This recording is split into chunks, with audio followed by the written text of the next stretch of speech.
And don't lose out to the South Koreans, because South Korean is getting into the market. Poland, Romania, Estonia, they are all buying South Korean because European, American defense companies are not delivering at the speed we need and at the prices. 더 이상 한국에 밀려서는 안 됩니다. 세계 방산 시장의 다크호스로 떠오른 한국. 스톡홀름 국제평화연구소 선정 세계에서 가장 빠르게 성장하고 있는 방산 강국 1위인 한국에 대한 해외 반응이 뜨겁습니다. 지난 13일 마르크 리터 나토 사무총장은 유럽 의회에 참석해 유럽 방위산업 업체들의 생산량 확대를 요구하면서 더 이상 한국에 밀려서는 안 된다며 한국을 꼭 집어 언급해 화제가 되었습니다. We'll have plenty of opportunity to put in extra production lines, extra shifts, and by the way, they have to do this. And don't wait for the 10-year contracts they are all asking, because we will not be able to create 10-year contracts, but they know the demand is there for the long term. So please, defense industry, ramp up production and be good businessmen, and don't lose out to the South Koreans, because South Korean is getting into the market. Poland, Romania, Estonia, they are all buying South Korean because European, American defense companies are not delivering at the speed we need and at the prices. 이후 회원국들의 방위비 증액이 불가피한 만큼 그에 따른 수혜를 한국이 모두 가져가기 전에 유럽 방산 기업들은 공동개발 생산을 통해 규모의 경제를 펼쳐야 한다고 강조한 것인데요. 유럽 모든 방산 기업들이 힘을 모아야 하지만 한국이 현재까지 이뤄낸 규모의 경제를 앞설 수 있다는 것입니다. 실제로 최근 러우 전쟁을 통해 한국 방산의 대유럽 수출 건수는 대폭 늘어나는데요. 나토 사무총장이 언급한 폴란드, 루마니아, 에스토니아뿐만 아니라 핀란드, 터키, 노르웨이 등 유럽에서의 한국 무기의 영향력이 급증하고 있습니다. 특히 폴란드는 올해 대대적인 한폴 계약을 미리 선포하면서 작년에 진행되지 못했던 K2PL 180대 1차 계약, 호마르K 시스템용 324대의 포병 탄약 차량, 및 132대의 포병 지휘 차량, 그리고 K9 자주포 지원 차량 구매를 최우선 도입 무기로 선정하였으며, 루마니아 역시 지난해 K9 53문과 K10 탄약 운반 장갑차 36대를 구매한 데 이어 천궁과 신궁 그리고 K2 전차 도입 계약을 2025년 내에 추진하겠다고 밝혔습니다. 특히 외신에 따르면 상반기 K2 전차 도입 계약이 체결될 가능성이 높은데 그 수량은 M1 에이브람스보다 많은 250대가량이고 한국 업체는 3년 전 체결한 미국 전차보다 더 빨리 인도할 수 있다는 자신감을 내비쳤다라고 했습니다. 또한 에스토니아 역시 한국산 무기 추가 도입에 큰 관심을 내비치고 있는데요. 지난 27일 에스토니아 국방부 장관은 한국을 방문하여 K9 자주포 추가 도입과 다른 포 무기체계 도입에 관심을 갖고 있다고 했습니다. 구체적으로 포 무기체계를 언급했는데 이는 러우 전쟁을 통해 게임 체인저로 등극한 MLRS, 즉 천무 다연장 로켓포를 말하는 것이었습니다. 2017년부터 K9 자주포를 운용하고 있는 에스토니아는 시간이 지날수록 증명되고 있는 K9의 우수성에 푹 빠져 벌써 4차례나 새로운 계약을 추진했는데요. 써볼수록 감탄만 나오는 한국산 무기에 제대로 단골 고객이 된 것입니다. 2017년 K9을 구매했던 에스토니아는 초기 처음 보는 한국산 무기에 반신반의하며 2개 포대 분량인 12문만을 중고로 구입했는데요. 이후 에스토니아의 험난한 지형과 혹독한 기후 환경에서도 최상의 성능을 발휘한 K9의 현지 운용 병사들의 극찬이 끊이질 않았고, 이에 2022년 에스토니아는 6문의 K9을 새 제품으로 추가 도입하였습니다.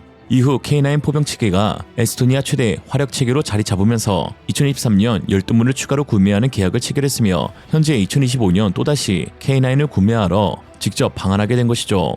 에스토니아는 도입 예산만 생겼다 하면 K9을 사가는 중입니다. 세계 최고급 성능과 타이 추종을 불허하는 빠른 납기, 거기에 합리적인 가격과 완벽한 후속 지원까지 한국산 무기는 이러한 장점을 기반으로 현재 불티나게 팔려나가고 있는데요. 2008년 한국은 세계 19위 방산 수출국에서 지난해 세계 10위로 가파르게 성장했습니다. 같은 기간 한국보다 점유율이 크게 상승한 국가는 한 곳도 없었는데요. 방산무기 특성상 한번 구매하면 기존 시스템을 유지해야 비용적 이점을 얻기 때문에 동일국의 무기를 추가로 구매하는 경우가 많습니다. 여기에 방산거래가 국가 간 계약의 성격이 강해 정치적 외교적 요인에 따라 협력국이 쉽게 바뀌지도 않죠. 그럼에도 불구하고 한국 무기는 탁월한 장점들을 바탕으로 눈에 띄는 수출 증가를 이뤄낸 것입니다.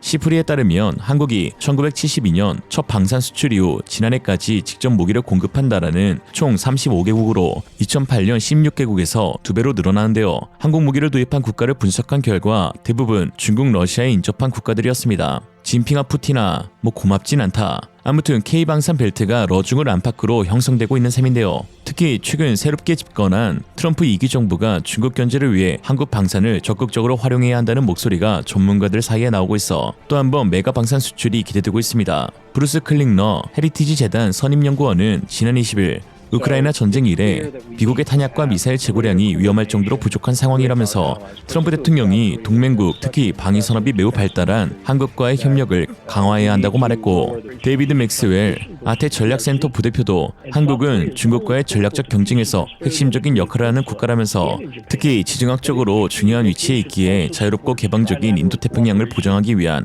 미한일 3국 협력을 지원해야 하며, 우리는 무기체계와 탄약, 미사일의 공동 개발과 공동 생산을 위한 장벽을 낮춰야 한다고 말했습니다. 특히 조선업 협력을 콕 집어 언급하며 한국은 매우 인상적인 조선 산업을 가지고 있는데 미해군 전투력을 강화하는 모든 보주선, 지원선, 물류선 관련 협력이 예상된다라고 말했죠. 특히 최근 한국 방위 산업과 관련해 주목해야 할 점은 과거 동남아시아나 중동 등 특정 지역에 국한되어 수출이 이뤄졌다면 최근에는 유럽을 포함한 선진 서방 국가들까지 한국산 무기에 큰 관심을 보이고 있다는 것인데요.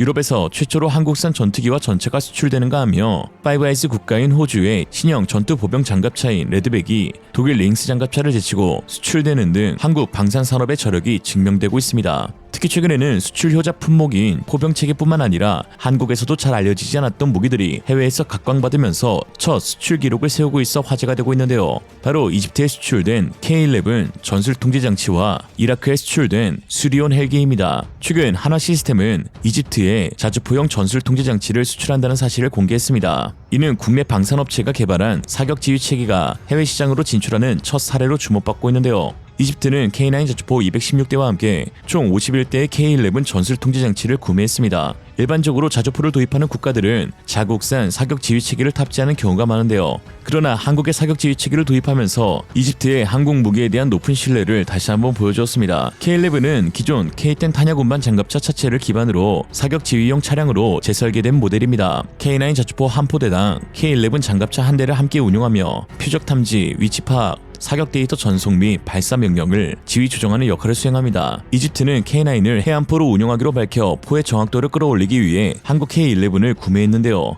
만약 이집트에서 성공적으로 K9 플러스 K11의 해안포 운용이 이뤄진다면 러시아와 인접한 발트해, 중동 화약고로 불리는 홍해, 분쟁이 끊이질 않는 남중국해 등에서도 수요가 대폭 늘어날 것으로 보입니다. 또한 지난달 23일 한국이 만든 다목적 헬기 수리온의 첫 수출도 성사되어 주목을 받고 있는데요. 도입국은 이라크로 2대의 수리온이 약 1,400억에 수출되었습니다. 지난해 3월 사미르차키 후세인 육군 항공사령관 등 이라크군 고위 관계자가 방한해 수도권에서 경남 사천 카이 본사로 이동할 때 수리온을 직접 탄 것으로 알려졌죠. 수리온의 판매 소식이 특히나 기쁜 이유는 그동안 계륵으로 평가받으며 국내에서도 비판하는 목소리가 컸던 헬기였기 때문입니다. 그러나 한국은 자칫 버려질 수도 있는 무기체계를 끝까지 개량하고 보완해 나가면서 결국 세계 시장에서도 우수한 성능으로 인정받을 수 있도록 만들어 나간 것이죠. 2010년 12월 최초 양산에 착수한 이후 약 14년간 이어온 육군 수리온 양산 사업은 지난해 6월 최종 호기를 납품하면서 마침표를 찍었지만 수리온의 진화는 여기서 멈추지 않았는데요.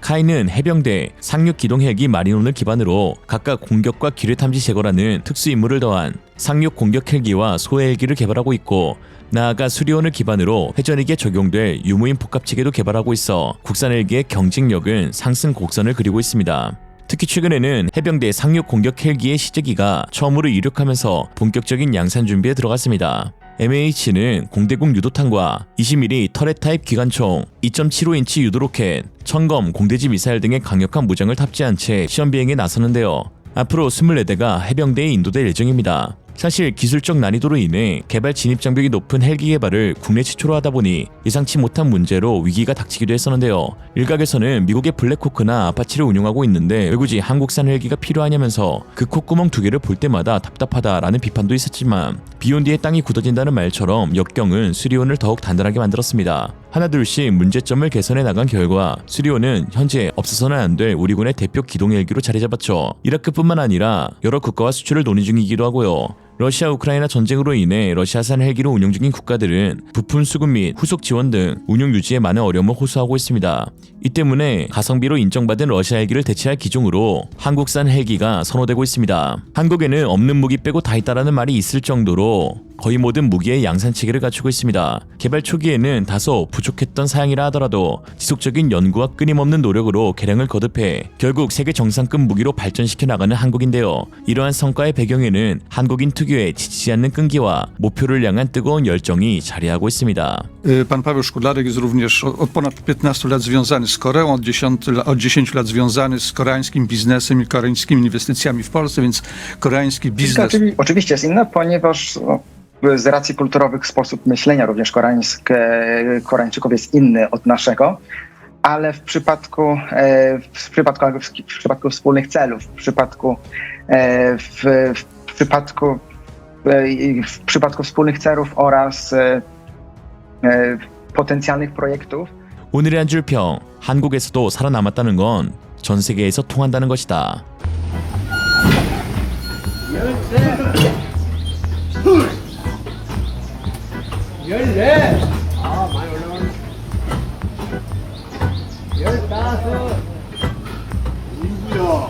이생으로 리얼리즘이었습니다. 여러분의 생각은 어떠신가요? 현명하고 지혜로운 여러분의 의견을 지금 댓글에 남겨주세요. 감사합니다.